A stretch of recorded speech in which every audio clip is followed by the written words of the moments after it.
Hello, this is Oku, and I wanted to record a short sort of demonstration, explanation, just kind of document for myself and to kind of share this creation I made of what I'm calling a logistics module.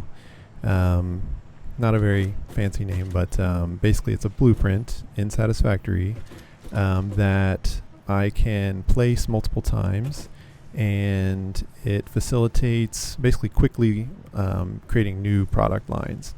I take advantage of mixed belts, so what we're looking at right now is multiple instances of the blueprint, and I'm going to go through all the steps of adding one. So don't feel like you have to understand everything on screen. I'll go through each step of it, but basically we're going to utilize the fact that we have multiple items on those belts.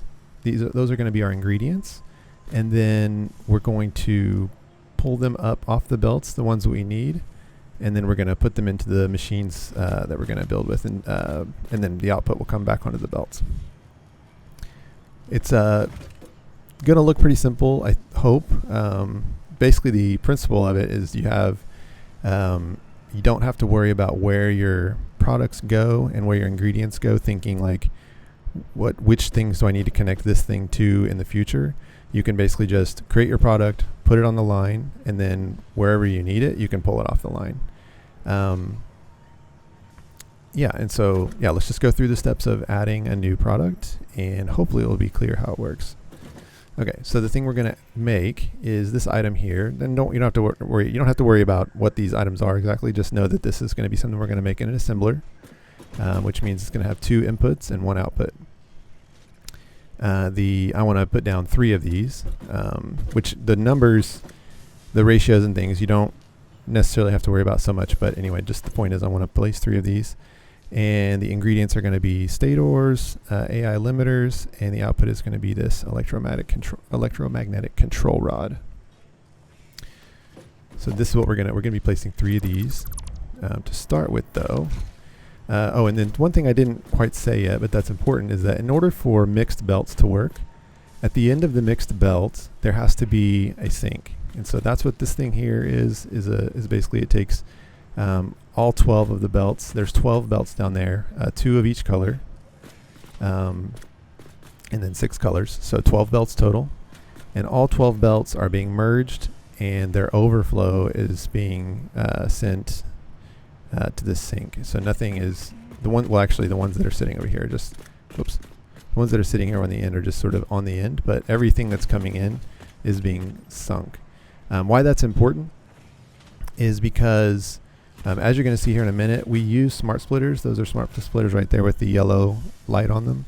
When smart splitters are configured to pull off items, they don't, they hold the belt. So if something is in there and can't go off, it will hold. And so if you want to do a mixed belt, it's very important to have a sink at the end of it, because otherwise, let's say you have item A and item B on a mixed belt. You have a consumer that only consumes item B. Basically, item A is going to hit the consumer, and then the whole belt's going to stop because consumer can't use item A. It can only use item B, and so the whole thing's going to stop. And if you had the splitter sending that off, then basically item A would pile up at the end, and item A would fill up the belt all the way back to the splitter, and then the only thing would be in the splitter would be item A. Splitter would say this machine only wants item B, and the whole thing would stop. So the sink lets the entire belt keep moving, so that basically the smart splitter can continue to do what it wants to do, which is pull off item B in this example for the consumer. So when I'm about to remove this sink, and what's going to happen is basically these belts are going to fill up, and machines up front, up back there, eventually will get clogged, but hopefully we won't. It's not going to cause any problem. So I'm going to just get hovering here. So the first thing I'm going to do is go to blueprint mode, dismantle. I'm going to get rid of this entire sink thing. This is all a blueprint. That's all gone. I'm going to get rid of these belts. Oh, and one other important thing is that blueprints in this game don't, you can't have belts connecting between blueprints. So unfortunately you have to connect all the blueprint pieces you put down. So the first thing I have to do after placing the blueprint is go through and connect all these belts back so that they go through. So these are the ones that were sort of left over after placing that blueprint. I was hoping it wouldn't be so dark, but well, let's just deal with it. Okay, so we got rid of the sink. We had some extra stuff here. Let's just delete something. Sorry, I didn't really like pre-plan this so much. Crap. Well, I guess we'll just get rid of these things, so we don't have garbage here on the ground. Actually, I guess I could have just got rid of that, but okay. All right, so the sink is gone. Now I'm going to place down another one of these logistic units blueprints. So go to our blueprints, and it is this guy right here. And when I'm placing it, all I have to do is make sure that the walls line up. I can also use this middle floor piece. And so here I'm going to kind of place it as close as I can. And I'll press H to go to nudge mode. And what I like to do is go down here to the outside wall here. And then I can go to nudge and see, okay, not correct, correct, too far, just right. And I can go here on the walls and see, okay, correct, not correct, not correct, just right. So I can see that it's right. And make sure there's nothing overlapping. Sometimes if you have two items, like there's some roof pieces up there that are already placed, they might have some flickering, so you might have to resolve that. But I'll mess with that after the video. Okay, so there are logistics. It takes it a second to build it all. It's still filling in all the belts and everything. And you'll notice too that the belts are not connected left to right, just the ones in the middle there. I was hoping it wouldn't be dark, but it is dark. Okay, so first things first, got to connect these all to the prior ones, and I'll use Mark 5 belts.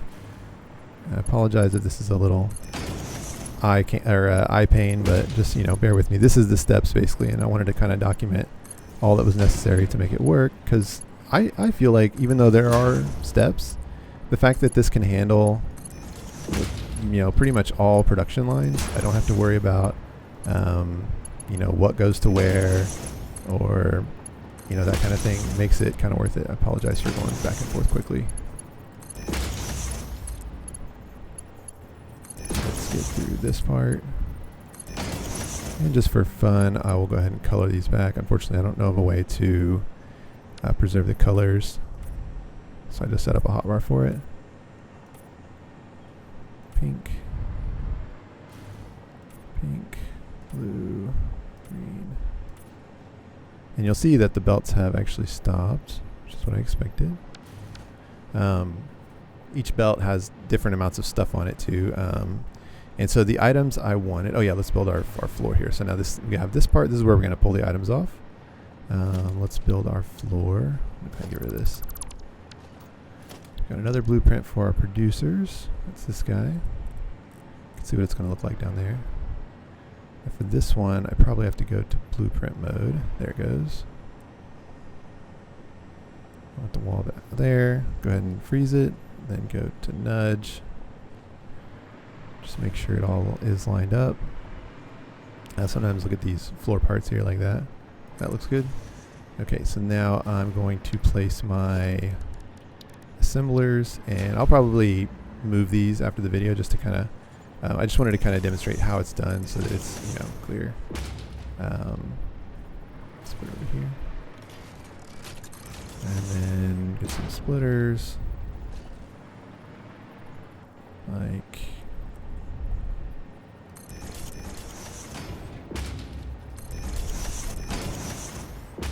this. I like to do, actually let's do it like this. Didn't look at my speeds, but just start with this, and if it's not enough I can fix it later.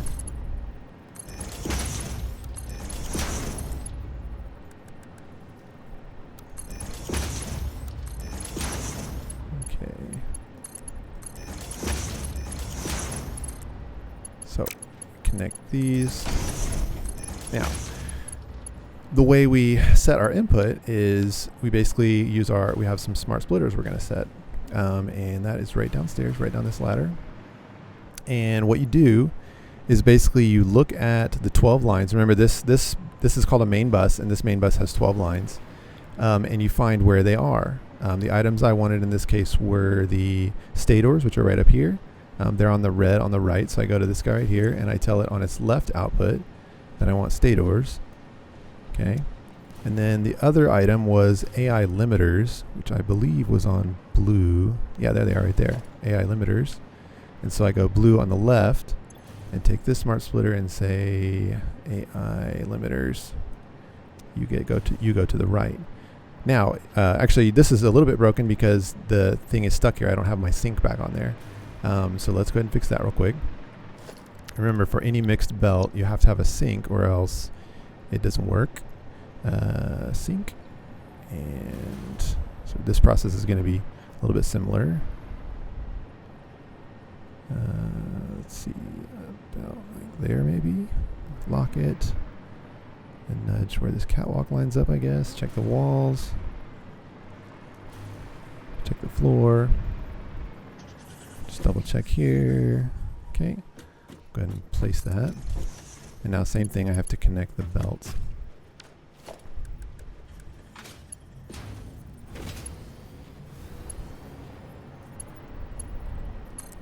And I'm going to do one thing real quick. I forgot to attach power. That's another thing that doesn't carry over in the blueprint.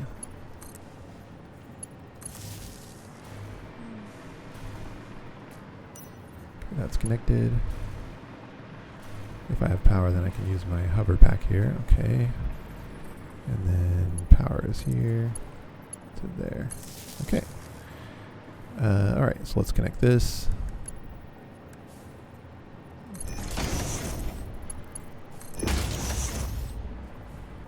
Blue.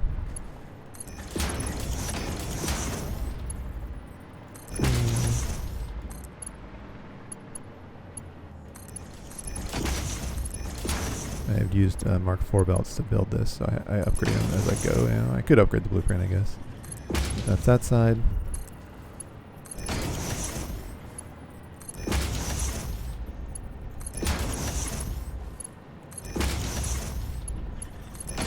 Okay, again, apologize for going back and forth. Let's color the color these. Color is important, of course.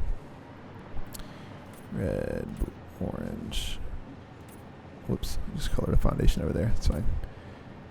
Green, blue, and purple.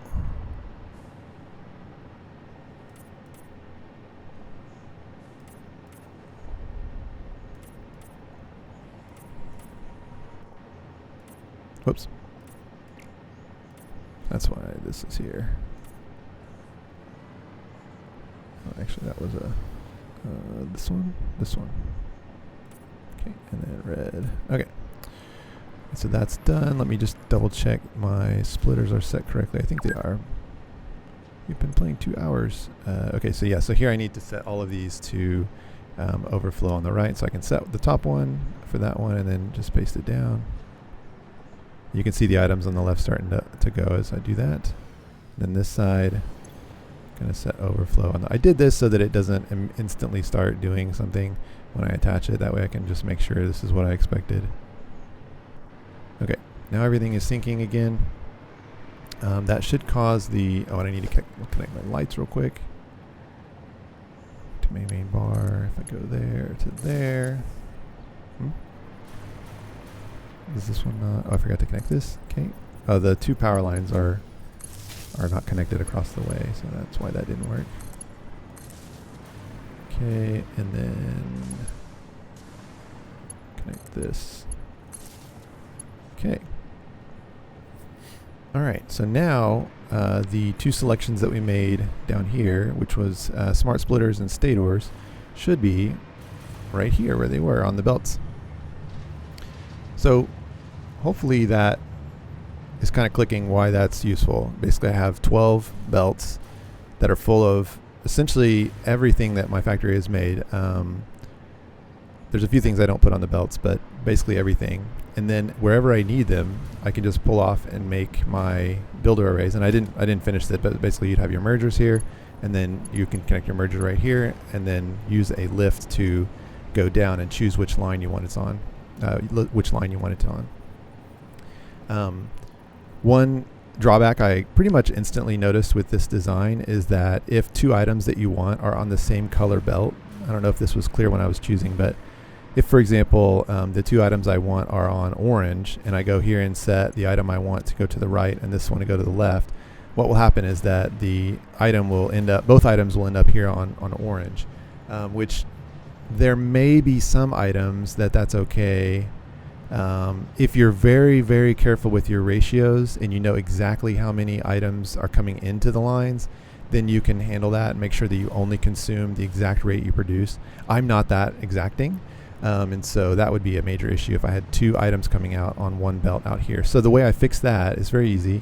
I would just, at any point before those smart splitters, so right here, I just take whichever item it was and split it off with another smart splitter and move it to another line. Any other line that is not conflicting with the one I want. And you can see some examples of that. Let's see here. Actually right here. So here's an item being moved. Here's another item being moved. But yeah. So that's an issue that's pretty easy to resolve. If you get lucky, there's 12 lines, so you don't have to think beforehand about where to put what to separate them out. You could obviously look that up if you wanted to, but that doesn't happen too much. When you have 4 items, it's likely it's going to conflict. And sometimes I put builders on the other side as well, and I can use the lines going this way to do that. As I go back through the factory, you'll see that some places all 6 lines are utilized. So in those cases, I definitely have to switch lines sometimes to get it not conflicting. But yeah, that's basically it. So you can see there, I'm not sure how long I've been recording. Is it 15 minutes? So basically in 15 minutes, I have moved my line down 1, got my sync reconnected. I put down 3 assemblers. I didn't finish the output line, but you can imagine how simple that would be. And yeah, so there's a whole new thing. And basically, as long as there's enough of that product, then these machines will be driven. And you'll be able to see, as you go to each machine, you'll see, okay, I don't have enough of this. And so then to add more of that to the thing, you just go back down the factory and find where that thing is being added to the main bus and add more of it. And that will continuously work until you start hitting belt limits, which I don't think that for most items that's going to be an issue. If you have very high volume items, just make sure they're on different belts and you're fine that way. But yeah, so that's basically it. So that's the idea of a couple things at play. The idea of a main bus. So you have one line that has mixed inputs and goes to a sync.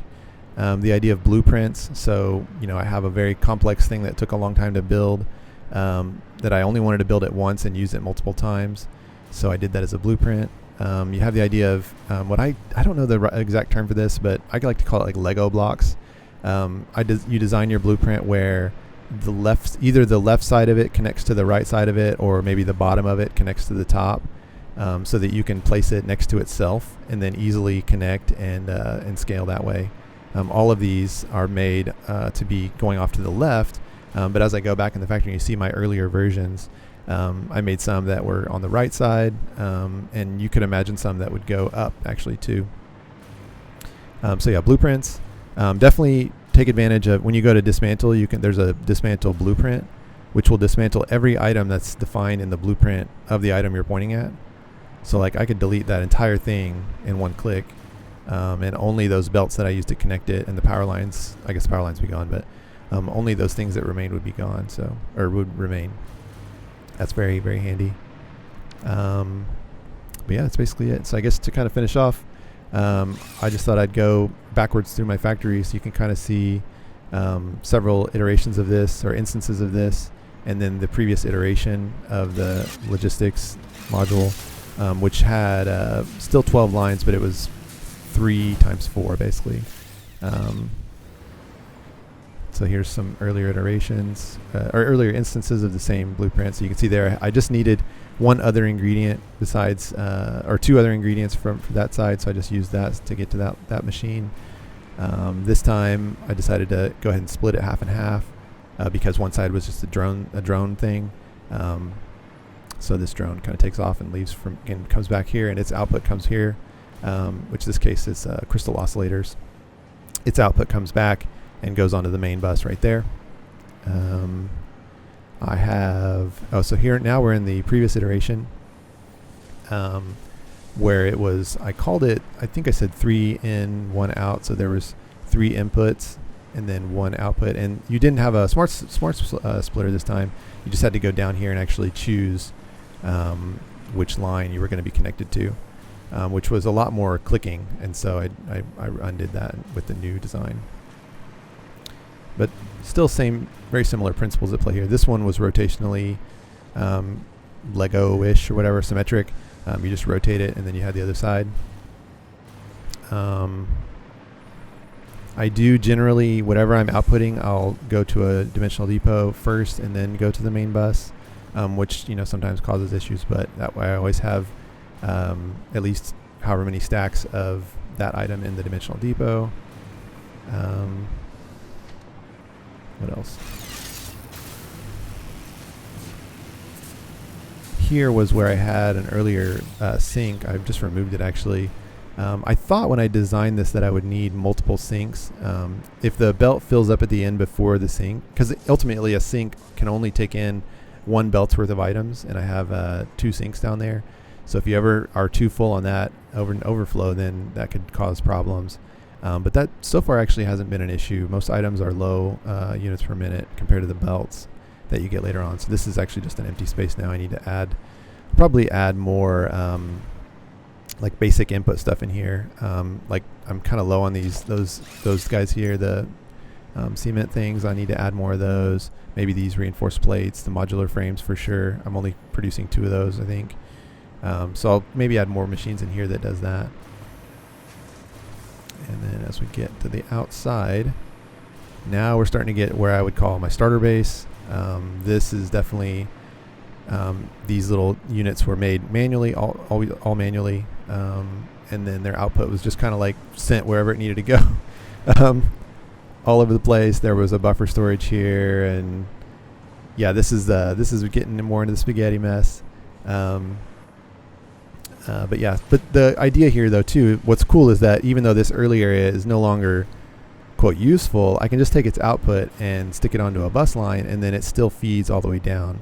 If you consider whatever comes in always goes out, then I can use it all the way down at the newest one I just made, which stators, the ones that I just started using, are only made. Actually, I think they're made across there, but for example, in case industrial beams are made right here, and this is in only these 2 spots.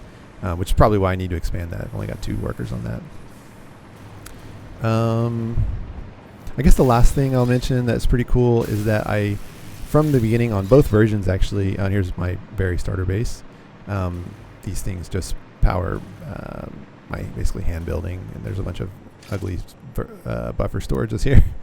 And then my starter base. The last thing I'll talk about is I decided on the outside of it to have inputs for the bus from the outside. And my reasoning there was that not only items that I construct will I want on the bus, sometimes I'll want to inject things like more coal or more iron for steel, or maybe Quaternium. I guess makes sense I could just put Quaternium products on there probably. But things like the rubber and plastic that comes from the refinery, that comes in from the outside. And so each blueprint that I placed has these conveyor lifts that go basically directly in and merge onto one of the lines. And in the earlier iterations, I didn't have them color coded. I thought, yes, actually that's rubber and plastic. This is still I guess what I called 1.0 of the logistics unit. A lot of these are unused, so they're just essentially decoration. But if for some reason I wanted to have more something injected at this point in the bus is one way. So if something needs to be used down the line, it has to be injected in front of it. So if I wanted to inject something here, I have these spots. Now we're getting into the 2.0. These ones are more clearly, if you insert here, it's going to be on the purple line. Unfortunately, I didn't really have a way to tell you this is going to be the left or right, so you just kind of got to look and see, or maybe I could memorize it, but you still know it's either going to be on the left or right of the purple. Actually, I take that back. I think these are all maybe the left side, and these are the right side. Yeah, that's right. 3 of them I don't have access to for reasons. as far as outside input. So there's 9 inputs to the belt or to the bus. But if that became an issue, I could move things around and have access. So here's my aluminum products coming in, and I think that's all I've got injecting at the moment. Yeah, but you can imagine just add more train stops, and then connect here, and then anything can connect to the bus. Yeah, I think that's basically it. What it looks like from the outside. I have those drone ports on the top. That was kind of a fun experiment. Those guys drop in their output, which is actually packaged fuels and gas. It's unpackaged and put into a pipe that I run across the ceiling. Then I already showed I have this drone bay here, where I have my crystal oscillators coming in. Unfortunately, my quartz is very far away, so I decided to make crystal oscillators at a different base and have them droned in, which seems to have worked okay-ish. It gets stuck sometimes, but the production gets stuck and I got to go over there and fix it, but it seems to be working okay. I have to keep fueling those. There goes the drone now. So anyway, that is really all I wanted to show. I hope you think it's useful. Oh, and you can see here too, you have to do a little bit of cleanup. So this is the one I placed just now, and there's the sink over there. You have to do a little bit of cleanup, like this kind of stuff.